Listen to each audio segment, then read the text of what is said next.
All right, so it's um, the old man and his misadventures in Linux haven't really been misadventuring too much. There hasn't been a lot for me to do. Um, Today is close to the 1 month anniversary since the tornado hit us. So we were just coming back from the little community market, our co-op, and we were just then we did a little detour around. We have like a road, a horseshoe road that just goes around. That's kind of our street. We're towards the end of one of the horseshoes that hit the main drag, 3 houses up. But anyway, God, what a mess. There's 3 houses on our street.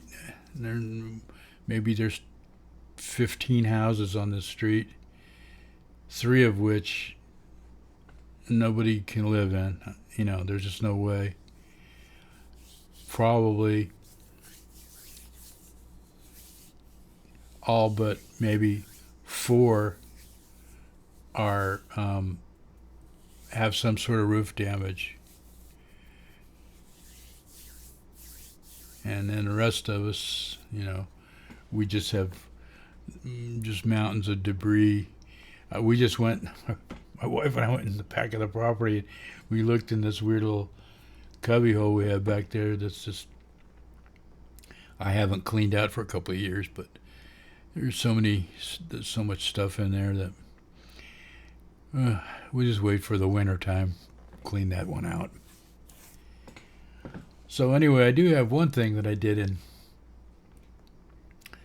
um, Linux, and that was Manjaro just came out with you know Manjaro 24. So I was like really excited. Hey man, I'm gonna make an ISO with a USB stick and show everybody my ISO making skills. And so I went through all the motions and I downloaded it. Went to the Manjaro main site. It had a bunch of choices, and maybe in my comments somebody will make a comment about it. I don't know what the other download sites are. I used torrent because I had heard of that, so I did that. Um, Whereas seeing the my AV Linux downloads, where I actually learned how to do all this stuff, it comes off of the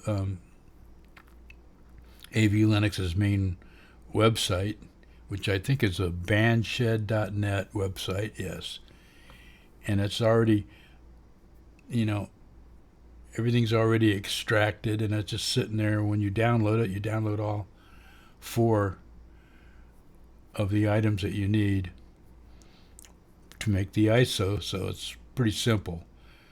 But otherwise, you would have to, you know, download the zip file or the tar file, zip file for the most part, and extract it, you know, and then you put it together with a ISO maker.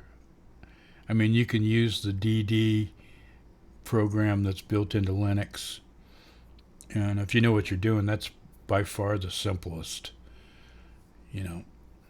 And I was successful in doing that once, but it's also pretty nice to just have these programs that you just go to and you say, okay, they'll ask you like, where's your files for this download, and where do you want to go? Where's the, show me the um, USB stick you want it to go to. So you put those 2 things up there, then you hit, you know,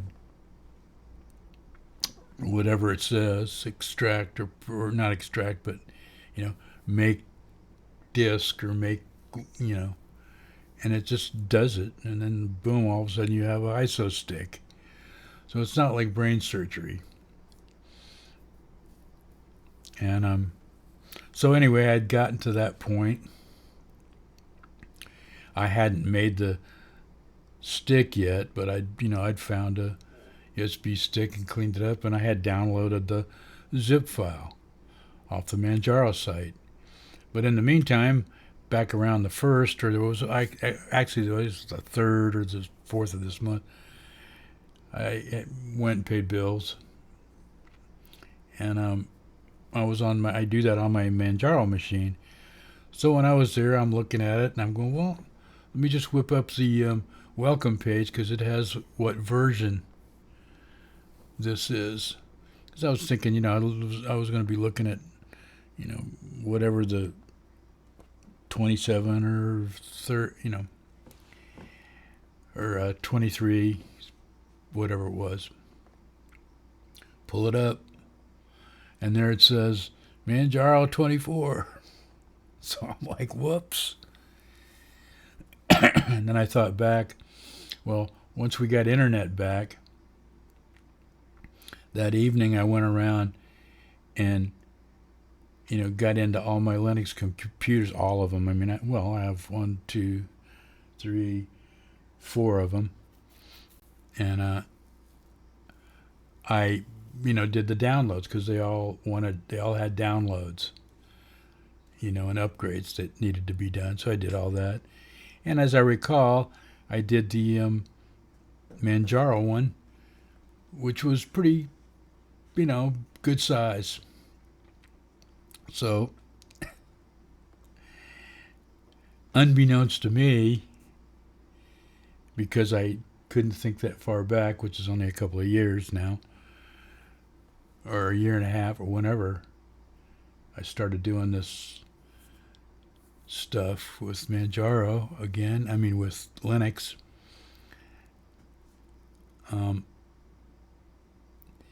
So, I had downloaded it, and it was a pretty substantial download, like Arch usually is. Or Manjaro usually is. So, I had done it. I'd already done it. The only other kind of experience that I can talk about is that a couple of days later, it had some addendums to that. It wanted to add a bunch of stuff, and it wouldn't take the download because there were some bits of dependencies or code or whatever that was holding it back, was conflicting with the new download. It was a CSS something or other. So I learned how to go into the terminal and say which programs or dependencies or parts of these programs are existing that are unnecessary now. So I did that, and 40, 50 things came up, and in that list, sure enough, there was the GSS things that were holding back the other download. So, then I typed in, I forget what it was, Pac-Man -Q something or other, and then you have to then there's a parentheses, and then some code that describes the list of things you want to get rid of. Anyway, I was real successful with that. That all got erased and cleaned up, and I went ahead in that other big download, and it ran right through, no problem. So I was really proud of myself for getting that far and, figuring that much out. And like I've always said, there is no failures in anything you do, but in Linux there's no failures, it's just learning. You beat your head against the wall enough times, you finally go, if I stop beating my head against that wall, might not hurt as much. And sure enough. So anyway, that's about it. That's all I have to report on my, you know, old man's misadventures. And that certainly was a true misadventure right there. That was, not remembering, or I should have spent a little bit of time. And what they call in the Arch world, which Manjaro is part of the Arch world, there's so many other distros. Endeavor's one of the big ones, and there's several more. But Arch lends itself to customization. So you get a lot of nerdy cats on here that will download Arch and then make it do stuff that they want it to do. So there's just a pile of Arch,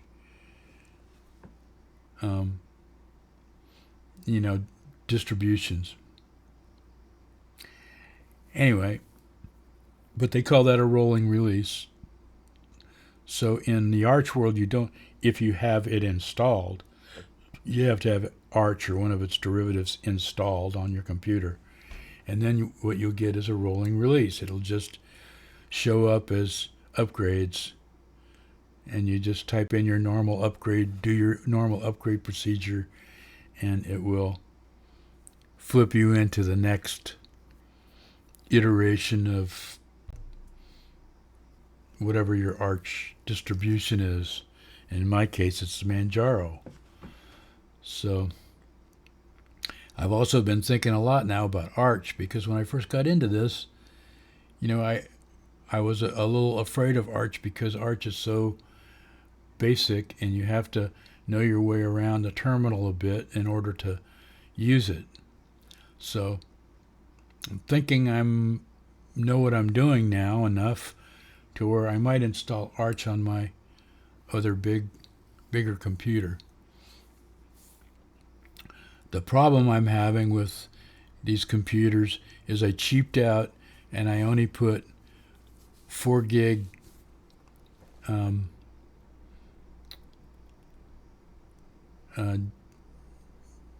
video cards in GPUs. So I think that the GPUs aren't keeping up, with what the CPUs are putting out. So I've been spending quite a bit of time lately, investigating that. So I think as time goes on, I'm going to go ahead and upgrade, the video cards in these machines. They have come way down in price. At the time, the reason I did that is because everybody was mining for Bitcoin, and for some reason, and I don't know the logistics or anything about it, the physics of it, they were using, banks and banks of video cards hooked up to go mine for Bitcoin. What? I don't know. I'm sure somebody knows and can explain that phenomenon. But when the proverbial shit hit the fan and the bottom dropped out of all that Bitcoin stuff, because it's not real money.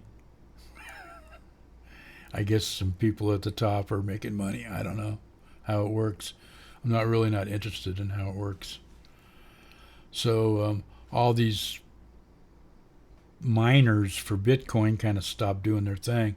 I'm sure there's some people out there doing it, the old Dutchman's lost mine thing, they're wandering the deserts of southwestern United States for the lost Dutchman's gold, which would be fun to do, but I wouldn't be like doing it to try to get rich. I would just be doing it for a fun adventure, which I'm too old to do now.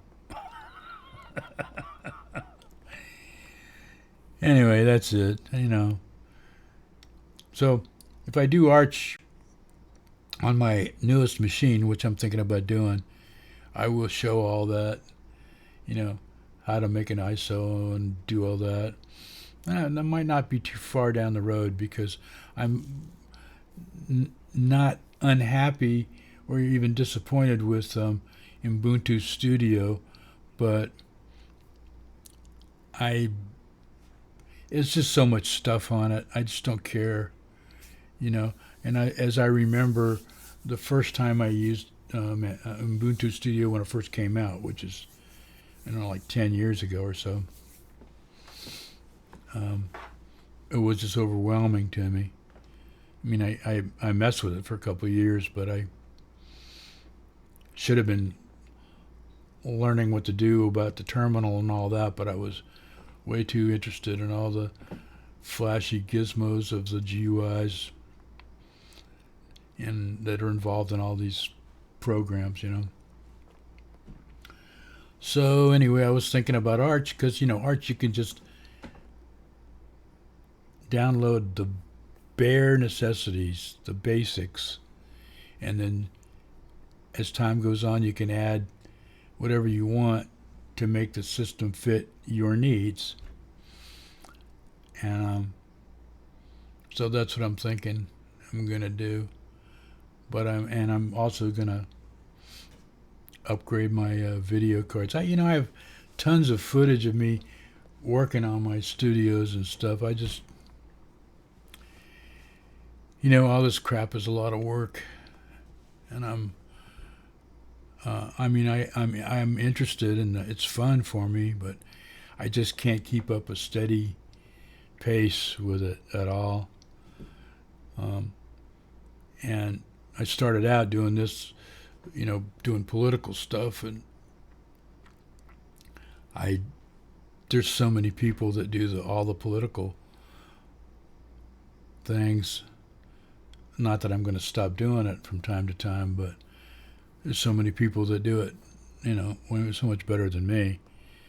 I'm so old that I get a loss for words from time to time. I'm sure you've noticed. All right, that's enough for me. I think I found my button, so I'm just going to say adios, mi amigos, and buenos dias.